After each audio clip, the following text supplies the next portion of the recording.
Hi folks, I was making a table the other day, so I thought I'd just show you how it turned out. This is my little crafting area here outside the cabin, which I'm hoping to I might get a covered bit because it gets a bit wet out here. So anyway, we'll go in the cabin and have a little look. So what I was making it for, Jackie wanted a little bedside table or table to go next to this is a futon, so yeah, sometimes this is a bed.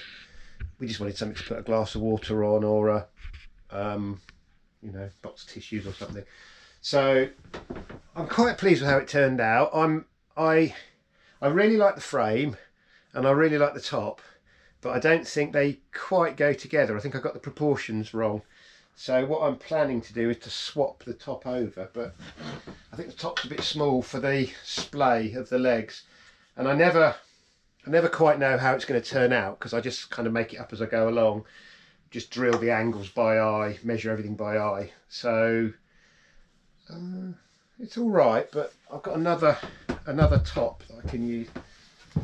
So this stuff is just some offcuts of larch, which I use to clad the outside of this little cabin.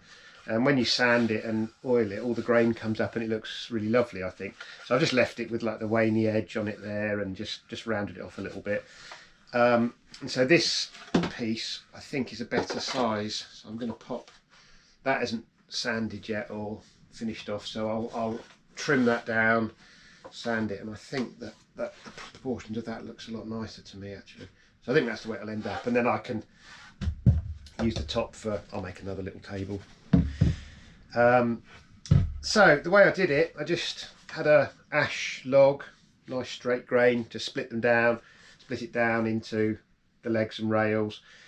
Just did it on the shave force with a draw knife because I quite like those sort of facets, a little bit of a taper towards the feet, and then just drilled some holes. And the rails, I turned the ends on the pole lathe, and I suppose you could do it with a knife, but I just turned them to the size of the holes, shove them through, and then I think I cheat a little bit. I just put a pin in it, so on the inside there's a little pin. What I should do is the proper Mike Abbott method, which is having dry rails going into green legs, and then as the legs season, as they dry out, they shrink and grip onto the rails. That's how you'd do it if you were proper green woodworker, but I'm always in a bit of a rush.